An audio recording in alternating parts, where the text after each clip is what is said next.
paz do Senhor Jesus. Eu sou José de Souza, pastor, fundador da Igreja Missionária Yeshua para sempre. E venho trazer a todos vocês deste vídeo a passagem em Lucas capítulo 18, no versículo 35, acerca do cego de Jericó. E aconteceu que, chegando ele perto de Jericó, estava um cego assentado junto do caminho, mendigando. E, ouvindo passar a multidão, perguntou o que era aquilo. E disseram-lhe que Jesus, o Nazareno, passava. Então clamou, dizendo: Jesus, filho de Davi, tem misericórdia de mim. E os que iam passando repreendiam-no para que se calasse, mas ele clamava ainda mais: Filho de Davi, tem misericórdia de mim. Então Jesus, parando, mandou que ele o trouxesse, e chegando ele, perguntou-lhe, dizendo: Que queres que te faça? E ele disse: Senhor, que eu veja. E Jesus lhe disse: Vê, a tua fé te salvou. E logo viu e seguia-o, glorificando a Deus. E todo o povo, vendo isso, dava louvores a Deus. Louvado e engrandecido seja o nome do Senhor. Meus queridos e amados irmãos e irmãs, a mensagem de Jesus Cristo aqui, a minha interpretação, ela vem dizer que Jesus estava, como sempre, fazendo o seu id, pregando o Evangelho. E como naquela época Jesus não adotava, o que hoje adotamos, que são os templos, ele não tinha o seu próprio templo, até porque a sua passagem por aqui era um tempo muito curto, porque ele só veio para cumprir uma das profecias que foram escritas por Deus. E então, nós podemos observar que mesmo não tendo templo, ele ainda se ajuntava com o povo em casas, como diz lá em Marcos 2, ele estava dentro de uma casa quando levaram a ele um paralítico por 4. Então nós observamos que também Jesus se reunia também em 4 paredes para também apregoar o Evangelho. Então não podemos nunca descartar que um templo para adoração não é necessário, porque assim Jesus o fazia em casas também. Mas, mediante a palavra de Deus, aqui nós podemos observar que Jesus Cristo aqui, ele estava passando em uma cidade chamada Jericó. E a Bíblia relata que essa cidade, por qual Jesus passava, havia muitos coxos, muitos deficientes, muitas pessoas enfermas.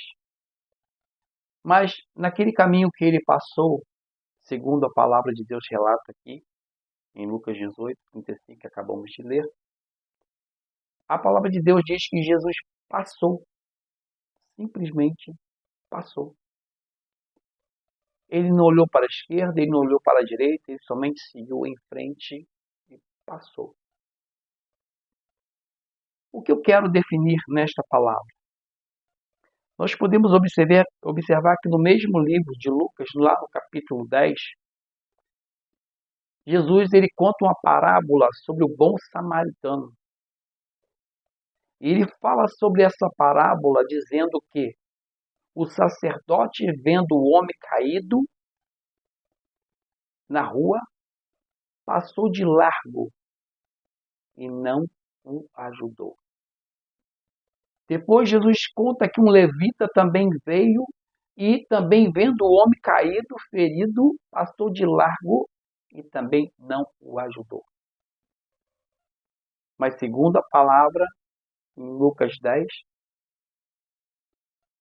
um samaritano, ao observar o homem caído e machucado, o tomou em seus ombros, levou, deixou na hospedaria, deu dinheiro para poder curar as suas enfermidades e disse que, se porventura lhe faltasse algum dinheiro, ele pagaria na volta. O que eu quero chamar a atenção sobre isso? É o termo de evangelização que fazemos hoje. Qual é o nível, o grau de evangelização que nós fazemos hoje? Eu já falei em alguns vídeos anteriores e não vou deixar de falar nunca sobre a evangelização correta. Porque a evangelização correta, ela, para começar, ela tem que ter uma atitude. Você não pode tão somente ver uma pessoa mendigando e lhe dar esmolas. Porque se fosse assim, Jesus teria dado ao cego de Jericó. A Bíblia relata que Jesus já tinha passado por ele, ele observou as vozes falando, porque ele era cego e não surdo. E a Bíblia relata que após a multidão passar, a Bíblia diz que o homem perguntou o que está acontecendo. Então lhe informaram, é Jesus que passa com a multidão. E ele, conhecendo os milagres de Jesus, porque todos falavam dos milagres de Jesus naquela época, e ele, sendo conhecedor desses milagres, a Bíblia diz que ele começou a clamar: Filho de Davi, tem misericórdia de mim. Mas Jesus passou. Jesus, porventura, não viu aquele cego mendigando? E como ele, em Lucas 10, ele conta sobre o bom samaritano, e quando chega em Lucas 18, ele pratica algo totalmente diferente do que ele ensinava. Onde eu quero chegar com isso?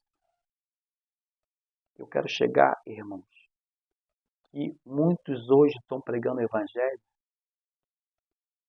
um evangelho miserável. As pessoas, ao invés de estar estendendo as mãos para ajudar as pessoas, ensinando-as o correto, estão ensinando coisas erradas. Nós podemos ver muitos líderes hoje que a carapuça já está caindo, a mídia já está batendo, que estão ficando milionários e a sua membresia está padecendo. A sua membresia está ficando miserável, porque o evangelho está sendo pregado de forma errada. Para começar, o evangelho ele tem que ter uma atitude. Lá em Lucas 10, a Bíblia fala que o bom samaritano tomou a atitude de ajudar, não dando de comer, não dando de vestir, mas tirando-o da onde estava caído o necessitado. Quando Jesus passou pelo cego de Jericó, ele deu esse exemplo, mostrando que não seria necessário dar uma esmola àquele homem, mas sim aquele homem ter a necessidade de receber a graça de Deus. Quando nós pregamos o evangelho, nós temos que orientar as pessoas que elas não são melhor para Jesus. Não. Jesus é o melhor para elas. Elas têm que sentir a necessidade de levantar da onde está e se colocar de pé e pedir e clamar e falar e expor a sua necessidade, porque Deus é que vai o ajudar após o seu ato de clamar. Aquele homem estava ali parado, mendigando, e começou a clamar. Jesus sabia que ele era cego. Nós sabemos porque a Bíblia diz que Jesus sabia de tudo. Jesus podia tão somente estender as mãos e falar: levanta e vê. Não. Ele esperou atitude. Porque o evangelho ele não tem que ser jogado como pérolas aos porcos. O evangelho ele tem que ser anunciado como prova de gratidão a Deus, de reconhecimento do poder de Deus, de reconhecimento da misericórdia de Deus sobre a nossa vida. Hoje nós vemos crentes de todos os tipos. E eu pergunto a cada um de vocês que está me ouvindo nessa hora: O pastor diz: nada tem a ver. Você pode fumar, você pode beber, você pode cheirar, você pode se prostituir, você pode adulterar. Que quando Deus quiser, Ele vai te limpar. Não, não. Jesus falou para Nicodemos: é necessário nascer de novo. Se você não nascer da água e do Espírito, você não é uma nova criatura em Jesus Cristo. Você jamais vai alcançar o reino dos céus. Eu tinha uma parente minha que ela aceitou Jesus fumando. O pastor falou: tudo bem, Deus vai te libertar. Ela se batizou fumando e disse: Deus vai te libertar. Ela foi diaconisa fumando e Deus vai te libertar. Com certeza Deus a libertou. Ela ficou 2 meses em coma. Foram os únicos 2 meses que ela parou de fumar. Está salvo? A Bíblia diz que alguns pecados não vão levar ao céu, mas não sou o juiz dela. Mas o que eu quero dizer com isso? Se você não conseguir se libertar antes do batismo, não vai ser o batismo que vai te libertar. Não vai ser o cargo da igreja que vai te libertar. A Bíblia fala que a única pessoa que pode te salvar, te libertar, é o Espírito Santo de Deus. Se você não deixar ele entrar na tua vida, se você não deixar ele fazer acesso à sua alma, você nunca vai ser liberto. Não adianta ter tempo de igreja, não adianta ter cargo na igreja. O pastor que fala que você pode continuar fazendo as mesmas práticas, que não tem nada a ver, esse pastor é lobo. Ele é enganador, ele só quer seu dízimo, só quer essa oferta. Ele só quer ser próspero nas tuas costas. Mas eu venho aqui pregar o verdadeiro evangelho. O evangelho que faz você reconhecer as suas falhas, que faz você reconhecer os seus pecados e os abandonar. É necessário abandonar todas as práticas ruins que você fazia. Se você mentia, não mente mais. Se você falava palavrão, não fala mais. Se você desejava mal ao seu próximo, não deseje mais. Aí eu achei um celular, é inferior ao meu, vou devolver. Aí eu achei um celular, aí é melhor que o meu, vou ficar. Independente de ser melhor ou ser pior, você achou, o celular tem dono. Devolva-o. Aí eu fui ali na padaria, me deram um troco a mais, mas também o dono da padaria tem dinheiro. Não. É seu o troco a mais? Então devolva. Aí eu estou sem dinheiro da passagem, mas eu estou com dinheiro aqui para comprar um lanche. Se eu pagar a passagem, eu vou ficar com fome na rua. Eu então vou dar um calote no BRT, ou seja, onde for que você vai dar calote. Não faça. Não é desse jeito. A mente livre por Deus, a mente liberta por Deus, ela não quer o prejuízo do seu próximo. É como se você estivesse colocando no lugar daquela pessoa. A Bíblia fala: amará a Deus sobre todas as coisas e ao teu próximo como a ti mesmo. Se eu não quero ser lesado, eu não posso lesar ninguém. Se eu não quero ser prejudicado, eu não posso prejudicar ninguém. Esse é o verdadeiro evangelho. Jesus podia ali estender as mãos e falar: levanta-te, cego, porque hoje te darei visão. Mas enquanto ele não tomou atitude, enquanto ele não observou a sua necessidade profundamente, ele não foi curado. Mas quando ele se pôs de pé, reconheceu que quem passava por ali era aquele que podia libertar e curar. Se você observar, quando Jesus Cristo disse a ele: que queres que eu te faça? E ele disse: Senhor, que eu veja. Observe o que a palavra diz após. Porque se você observar a Bíblia, tem pessoas que Jesus fala assim: a tua fé, ela te curou. Acabou meu vínculo com você. O que você precisava eu te dei.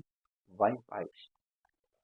Mas aqui ele disse: vê, a tua fé te salvou. É diferente de você ir à igreja e receber uma cura, ir embora para casa e tudo bem. Mas aqui foi diferente. Ele disse: a tua fé te salvou. Aquele homem, além de receber a cura da visão, ele recebeu algo maior, que foi a cura da alma. A alma dele se transformou naquele momento porque ele recebeu de Deus a salvação. Você entende o que é isso? Quando você realmente invoca o nome de Deus, no fundo do teu coração, com toda a sua necessidade que você tem de receber ali de Deus, e Jesus olha para você e fala: eu te recebo para a salvação. Não te recebo para te curar somente, mas para a salvação. O importante de ser evangélico não é ter cargo de igreja e nem carregar a Bíblia. O intuito do evangelho é transformação. Transformação. Porque cura, Jesus sempre vai te curar. A palavra diz que 10 leprosos foi diante de Jesus. Jesus falou: ser limpo. Os 10 saíram. No meio do caminho observaram que estavam purificados, mas só um voltou a agradecer. E nem por isso os 9 deixou de ser leproso. Continuou sem lepra. Ficaram limpos. Assim é a vontade de Deus. Curar, libertar, mas o principal é salvar. Ele veio para salvar. O sacrifício dele naquela cruz do Calvário, morrendo ali, sendo ali chicoteado, cuspido, não foi só para dizer: olha só, cumpri aqui meu ministério, estou indo embora. Não. Foi para salvar a tua alma. Foi para te libertar do pecado. Foi para transformar você numa pessoa limpa diante de Deus, digna de aceitação. Ele diz: eis que procuro os verdadeiros adoradores que me adorem em espírito e em verdade. Se você está no Evangelho, só para se aparecer, para com isso agora. O seu louvor não pode ser bonito para quem está ouvindo. O seu louvor tem que ser bonito para Deus. Você adora a Deus, você canta para Deus. A sua pregação é para Deus. O seu andar é para Deus. As suas vestes têm que ser vestes de pessoas dignas de entrar no reino dos céus. Você tem que ter pudor no seu vestir, pudor no seu falar, pudor no seu andar. Nós temos que procurar cada dia mais nos transformar para receber esta palavra. A tua fé te salvou. Hoje Jesus está te perguntando. Não sei os seus problemas. Não sei as suas dificuldades. Não sei nem se você está no Evangelho. Você que está ouvindo essa mensagem. Mas uma coisa eu digo para você. Ninguém te tirou da igreja. Ninguém foi uma pedra de tropeço para você. Você mesmo causou o seu próprio problema. Porque ministérios tem 77 mil na face da terra. Ainda te digo mais. Se nenhum deles for bom para você, dobra o teu joelho, ore ao Senhor, abra o seu. Mas não abandone Jesus. Porque naquele dia, as tuas desculpas não vai adiantar de nada. Mas eu era muito perseguido. Jesus foi o quê?